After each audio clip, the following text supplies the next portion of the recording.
মোদিকা morning deer leaders, আমার একটা ছোট্টই বার্তা।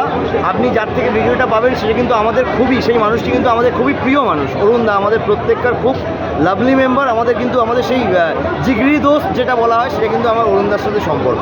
এবারে আপনাদের জন্য যেটা বার্তা, আমি বললে আপনি বিশ্বাস করবেন না, আমি নিজে একজন সেকেন্ড জেনারেশন কি এই ব্যবসা আপনি যেই করুন না কেন, আপনি করুন কি আপনার অন্য কেউ বন্ধু বান্ধব কিংবা আমি what ever, up to 7th generation এই ব্যবসাটা ক্যারি ফরওয়ার্ড হবে আপনি যাকে নমিনি করে যাবেন। একটা LIC-তে ট্যাগলাইন আছে না, জিন্দেগিকে সাথ দিক জিন্দেগিকে বাদ।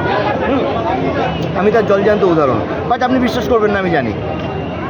যার সাথে ঘটনা ঘটে সেই একমাত্র তার সাক্ষী থাকে। আমি আপনাদেরকে একটু গুগল সার্চ করে দেখে নিতে বলছি, মোদি কেয়ার কী দিচ্ছে, up to 7th generation secure করছে না কিছু করছে না, আমি তার প্রমাণ। অতএব মোদি কেয়ার সিকিওর করছে আপ টু 7th জেনারেশন। বুঝুন না বুঝুন, মোদি কেয়ার করে ফেলুন, তাহলে কি হবে, অন্তত পক্ষে আপনার অবর্তমানে আপনার পরবর্তী প্রজন্মটা হয়তো সিকিওর থাকবে। খারাপ ভাষা বলছি না, সিকিওর বলে চালিয়ে দিচ্ছি। খারাপ ভাষা মানে হয়তো অনাহারে না খেতে পেয়ে মরবে না, হয়তো আপনার ওয়াইফকে কিংবা আপনার হাজব্যান্ডকে দৌড়ে দৌড়ে রান্নাঘাটার কাজ করতে হবে না, কিংবা কোনো দিন মজুরের কাজ করতে হবে না। অতএব সময় থাকতে বুঝে যাওয়াটা বুদ্ধিমানের পরিচয়। বেস্ট অফ লাক প্রত্যেককে।